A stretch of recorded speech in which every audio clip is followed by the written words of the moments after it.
నమస్కారం. Welcome to నవలా హృదయం. ఈరోజు కథ వసంత శిశిరం. రచించిన వారు శ్రీమతి నవీన గారు. కథలోకి వెళ్లబోయే ముందు ఛానల్ను సబ్స్క్రైబ్ చేయడం మర్చిపోవద్దు. ఇక కథలోకి వెళ్ళిపోదాం. శిశిర మాటలకు ప్రభావితుడై తానున్న పరిస్థితిని అర్థం చేసుకుని పశ్చాత్తాపడతాడు గోపాల్. ఆమెను క్షమాపణలను కోరతాడు. వారు తీసుకున్న డ్రగ్స్ ఎక్కడి నుంచి వచ్చాయని అడిగిన నందన్తో అవి తన స్నేహితుడు జోష్ ఇచ్చాడని, బలవంతం చేయడంతో తప్పక మొదటిసారి తానని తీసుకున్నానని చెప్తాడు.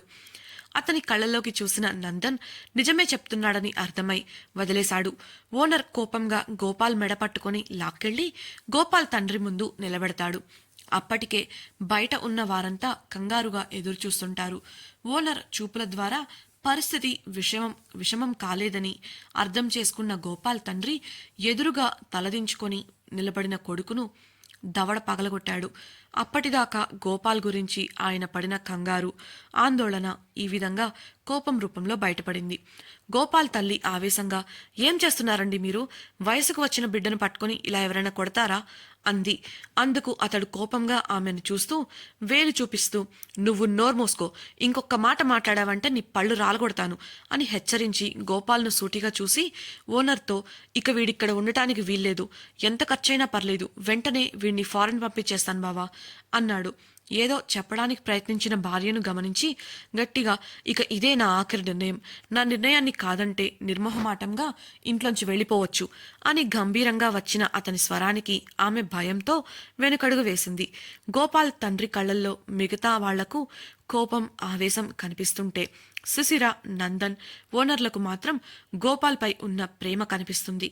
అందుకే మౌనంగా ఉండగా గోపాల్ కూడా తన తండ్రిని అర్థం చేసుకుని తలదించుకొని ఉండిపోయాడు. అప్పటికే నందన్కు మాట చెప్పేసి అక్కడి నుంచి వెళ్లబోయిన శిశిర ఉమల దగ్గరకు వచ్చి నిలబడ్డాడు గోపాల్ తండ్రి. మా వాడు చేసిన తప్పుకు క్షమించండి తల్లి, చాలా థ్యాంక్స్ అమ్మా అన్న అతని మాటలకు శిశిర ఉమలకు ఇబ్బందిగా అనిపించింది. వెంటనే శిశిర మాట్లాడుతూ, అలా అనకండి అంకుల్, ఏదో తెలియనితనంతో చెడు స్నేహం వల్ల అలా చేశాడు, చిన్న అపార్థం వల్ల ఈ విషయం ఇంత పెద్దదైంది, లేకపోతే అందరూ ఇంత ఇబ్బంది పడేవాళ్ళం కాదు. ఇక మీరు అవన్నీ ఆలోచించకండి, ఇకపై తను మీరు చెప్పిన మాట వింటాడు. ఏం గోపాల్ అంటూ నవ్వుతూ గోపాల్ వైపు చూడగా అతడు అవునన్నట్లు తల నిలువుగా ఊపుతూ కంట్లో జారుతున్న నీటిని తుడుచుకున్నాడు.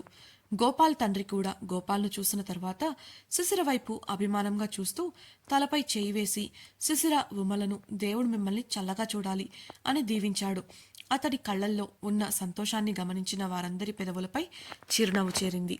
సరే అంకుల్, ఇక మేం బయలుదేరతాం అని ఓనర్కి మిగతా వాళ్లకు చెప్పి బయటకు వచ్చేశారు.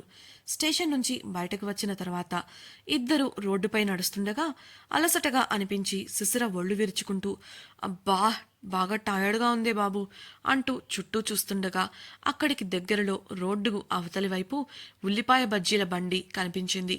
రావే ఉమా, వెళ్ళి బజ్జీలు తిందాం, గుమగుమలాడిపుతుంది వాసన అంటూ ఉమా చెయ్యి చంకలో పెట్టుకొని అటువైపుగా లాక్కెళ్ళింది. ఆత్రంగా 4 అడుగులు వేసిందో లేదో ఒక కార్ వచ్చి వాళ్ల ముందు ఆగింది. అకస్మాత్తుగా కార్ రావడంతో కంగారు పడిన ఉమా డ్రైవర్ని, చూసి నడపలేవా, కళ్ళేమన్నా దొబ్బాయా అని అరిచింది. అతను అంతలా అరుస్తున్నా డీలా పడిపోయి నీరసంగా చూస్తూ నిలబడిన శిశిరను చూసి, ఏంటే, ఏం మాట్లాడకుండా అలా నిలబడ్డావు అని కదిపింది. ఇంతలో డ్రైవర్ క్రిందికి దిగి, సార్ మీరు స్టేషన్ నుంచి బయటికి రాగానే ఇంటికి తీసుకురమ్మన్నారు మేడం అని వినయంగా చెప్పడంతో ఉమకు విషయం అర్థమై శిశిర వైపు చూసింది. శిశిర చూపు మాత్రం రోడ్డుకు అవతలి వైపు ఉన్న బజ్జీల బండి మీదే ఉంది. అన్నా, కొంచెం సేపు ఆగండి, వస్తుంది అని ఉమ చెప్పగా, లేదు మేడం, బయటికి రాగానే తీసుకురమ్మన్నారు, ఆలస్యమైతే అరుస్తారు, దయచేసి త్వరగా పదండి మేడం అని అనడంతో చేసేదేం లేక ఇద్దరూ కారెక్కి కూర్చున్నారు. శిశిర మనసులో వాసును తిట్టుకుంటూ విసుగ్గా ఉంది. శిశిర డ్రైవర్కి వెళ్లే దారిలో తనని కాలేజ్ దగ్గర దించేసి వెళ్దాం అని చెప్పడంతో కార్ స్టార్ట్ చేశాడు డ్రైవర్. కాసేపటికి ఏదో గుర్తొచ్చిన ఉమా, అవునే, నిజంగానే నీకు వాడిని అరెస్ట్ చేయించాలని లేదా, లేక అక్కడ ఊరికే చెప్పావా అని అడిగింది శిశిర. చెడ్డవాళ్ళనైతే అరెస్ట్ చేయించొచ్చు, వాడు చెడు స్నేహాలకు మరిగిన మంచివాడు, అందుకే వాడి ఆలోచనలు అలా ఎలా ఉన్నాయని తెలుసుకోవాలని వాడిని ఎంక్వైరీ రూమ్కి తీసుకెళ్ళాం. అయినా ఆ ప్లాన్ చెప్పినప్పుడు నువ్వు కూడా అక్కడే ఉన్నావు కదా, మళ్ళీ అడుగుతావేంటి అంది శిశిర. ఆమె మాటలకు ఉన్నాను, ఎంక్వైరీ రూమ్లో ఏం జరిగింది, అయినా వాడు మంచివాడని నీకెలా తెలుసు అనుమానంగా అడిగింది ఉమ. అందుకు ఎంక్వైరీ రూమ్లో జరిగింది చెప్పి ఓనర్ అంకులే గోపాల్ గురించి నాకు చెప్పారు. గోపాల్ గురించి నేను ఆయనకు చెప్పినప్పుడు అతను ఆశ్చర్యపోయారు. అంతేకాకుండా నువ్వు వాడిని వాడి స్నేహితులను చూశావు కదా, ఎప్పటినుంచో తాగే వాళ్లకు ఇప్పుడే అలవాటు చేసుకున్న వాళ్లకు తేడా అక్కడే అర్థమైపోతుంది. వాడి స్నేహితులు ఒక్కొక్కడు పిల్లరౌడీలా ఉంటే వీడు మాత్రం ఇంకా చిన్నపిల్లాళ్లానే చాలా సాఫ్ట్గా ఉన్నాడు. అప్పుడే అర్థమైంది చెడు స్నేహం వల్ల వాడలా చేస్తున్నాడని వివరించింది శిశిర. సరే అయితే, అయినా మంచి పనే చేసావులే, కానీ ఆ డ్రగ్స్ సంగతి ఏంటి అనుమానంగా అడిగింది ఉమ. ఇప్పటికైతే ఆ విషయంలో గోపాల్కి ఇబ్బంది ఏం లేదు అని నందన్ గారే చెప్పారు. ఆ జోష్ అనేది వాడిని ఇక వాళ్లే చూసుకుంటారు.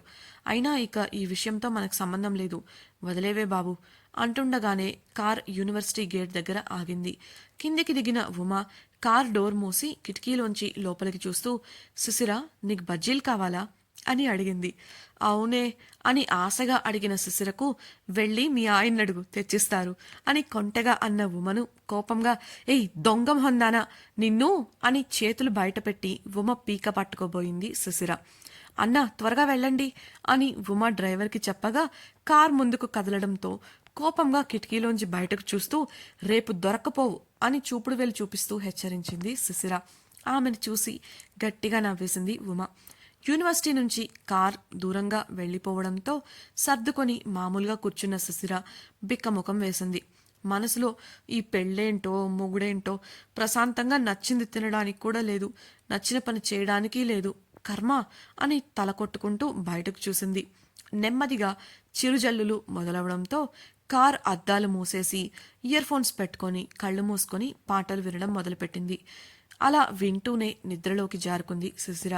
అలా గంటన్నర తర్వాత ప్రేమనివాసం చేరుకుంది కార్. డ్రైవర్ కారాపి, మేడం వచ్చేశాం అన్నాడు. ఆమె నుండి సమాధానం రాకపోవడంతో వెనక్కి చూసిన అతనికి ఇయర్ ఫోన్స్ పెట్టుకొని కళ్ళు మూసుకొని పాటలు వింటూ కనిపించింది శిశిర. అతడు చేసేదేం లేక క్రిందికి దిగి ఆమె కూర్చున్న డోర్ దగ్గరకు వెళ్లి అద్దంపై గట్టిగా తట్టాడు. అద్దానికి తల ఆనించి పడుకొని ఉండటంతో శిశిర కళ్ళు తెరిచి చుట్టూ చూసింది. తాను ఇంటికి చేరుకున్నానని అర్థం చేసుకుంది. వర్షం కూడా ఆగిపోవడంతో నెమ్మదిగా ఇయర్ ఫోన్స్ బ్యాగ్లో పెట్టుకొని కార్ దిగి లోపలికి వెళ్ళిపోయింది. నిర్మల దగ్గరకు వెళ్ళి, ఆంటీ నాకు బాగా ఆకలిగా ఉంది, ఏదైనా స్నాక్స్ రూమ్కి పంపించగలరా అని వినయంగా అడిగింది. ఆమె ఆంటీ అన్న పిలుపుకి మొదట ఆశ్చర్యపోయినప్పటికీ తేరుకొని, సరే మేడం అంది నిర్మల. శిశిర నేరుగా తన గదికి వెళ్ళిపోయింది. శిశిర ముఖంలోని అలసటను నిస్తేజాన్ని గమనించిన నిర్మల ఆమె కోసం స్నాక్స్ చేయించడానికి వంటగదికి వెళ్ళిపోయింది. గదిలో ఫ్రెష్ అయి వచ్చి బెడ్పై వాలిపోయింది శిశిర. పక్కనే ఉన్న టేబుల్పై ఫోన్కి మెసేజ్ రావడంతో తీసి చూసిన శిశిరకు ఉమ నుంచి మెసేజ్ అని తెలుసుకొని రిప్లై ఇచ్చింది. మళ్ళీ పంపించిన మెసేజ్ చూసిన శిశిర చదవటం మొదలుపెట్టింది. శిశిర, ఒకసారి నేను ఉదయం చెప్పిన విషయం గురించి ఆలోచించు. వాసు గారు ఖచ్చితంగా అర్థం చేసుకుంటారు. మాట్లాడి వివరించడానికి ప్రయత్నించు అంది. ఇది ఆ మెసేజ్ సారాంశం. సరే నేను చూస్తాను అని రిప్లై పెట్టిన శిశిర పనమ్మాయి స్నాక్స్ తీసుకొని ఆమెను పంపేసింది. వేడివేడిగా సూప్తో పాటు ఇంకొన్ని తినుబండారాలను చూసి తృప్తిగా తినేసింది. బాగా అలసట అనిపించి నిద్ర ముంచుకొస్తుంటే నెమ్మదిగా నిద్రలోకి జారుకుంది శిశిర.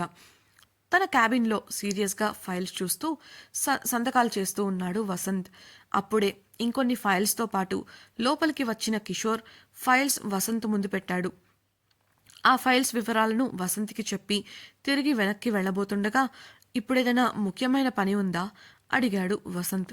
వెనక్కి తిరిగి, పనులేమీ లేవు కానీ కాఫీకి వెళ్లాలనుకుంటున్నా అన్న కిషోర్కి, నాకు కూడా ఆర్డర్ చెయ్యి అని చైర్ వైపు చూపించాడు. వసంత్ చర్యను అర్థం చేసుకున్న కిషోర్ చైర్లో కూర్చొని ల్యాండ్లైన్ ద్వారా రిసెప్షన్కి ఫోన్ కలిపి 2 కాఫీలు ఆర్డర్ చేశాడు. ఫైల్స్ చూస్తూనే, వీకెండ్ ఏర్పాట్లు ఎక్కడి వరకు వచ్చాయి అడిగాడు వసంత్. జరుగుతున్నాయి, చాలా వరకు ఏర్పాట్లన్నీ పూర్తయ్యాయి. దాదాపుగా అందరూ వస్తున్నారు, కొంతమంది తప్ప. అందులో వందన కూడా ఉంది. అడిగితే షెడ్యూల్ కుదరడం లేదు అంది. సమాధానం ఇచ్చాడు కిషోర్. సరే, అమ్మతో మాట్లాడావా? ఇంకా ఏవైనా కావాలేమో అన్న వసంత్ ప్రశ్నకు మాట్లాడాను, కావాలంట అన్నాడు కిషోర్. ఏం కావాలి అని అడిగిన వసంత్కు మా సిస్టర్ అంట అన్నాడు కిషోర్ నవ్వుతూ. అతని మాటలకు ఒక సీరియస్ లుక్ ఇచ్చాడు వసంత్. ఇంతలో కాఫీ తీసుకుని అటెండర్ రావడంతో మౌనంగా ఇద్దరూ కాఫీ తీసుకున్నారు. అటెండర్ వెళ్ళగానే కాఫీని సిప్ చేస్తూ, ఇంతకీ నా సిస్టర్ వస్తుందా లేదా అనుమానంగా అడిగాడు కిషోర్. వస్తుంది, ఇప్పటికే విషయం చెప్పాను, వెళ్ళి అందరినీ కలవాలని ముక్తసరిగా సమాధానం ఇచ్చాడు వసంత్. అనుమానంగా ఇంతకీ ఏమని చెప్పావు అడిగిన కిషోర్కి, ఫ్యామిలీని కలవాలని ఎప్పుడో తనే అడిగింది. మొన్న ఫోన్ చేసి ఈ వారాంతంలో వెళ్దామని చెప్పాను. సరే అంది అని సమాధానం ఇచ్చాడు వసంత్. అమ్మ దుర్మార్గుడా, పాపం ఎలుకను చేసి కుర్తిలో పడేద్దామని డిసైడ్ అయ్యామన్నమాట అని గొనిగాడు కిషోర్. ఏంటి అన్న గంభీరమైన వసంత్ స్వరానికి, ఏం లేదు, తను వస్తుందిగా, అంత హ్యాపీస్ అని కాఫీ త్రాగడంలో మునిగిపోయాడు కిషోర్. కిషోర్ ఎందుకని వసంత్ని దుర్మార్గుడా అన్నాడు? ఇంతకీ ఈ వందన ఎవరు? గోపాల్ నిజంగానే మారిపోయాడా? వసంత్ కుటుంబాన్ని కలవబోతున్న సుశిర ఎటువంటి పరిస్థితులను ఎదుర్కోబోతోంది తెలుసుకోవాలనుందా? అయితే వసంత శిశిరం రాబోయే ఎపిసోడ్స్ని తప్పకుండా వినేయండి. మన ఛానల్ని సబ్స్క్రైబ్ చేసుకోండి. అలాగే ఈ వీడియో మీకు నచ్చినట్లయితే లైక్ చేసి షేర్ చేయండి. మీ అభిప్రాయాలను మాతో పంచుకోవడం కోసం తప్పకుండా కమెంట్ సెక్షన్లో తెలియచేయగలరు. ఇట్లు మీ నవలా హృదయం team. Thank you for listening.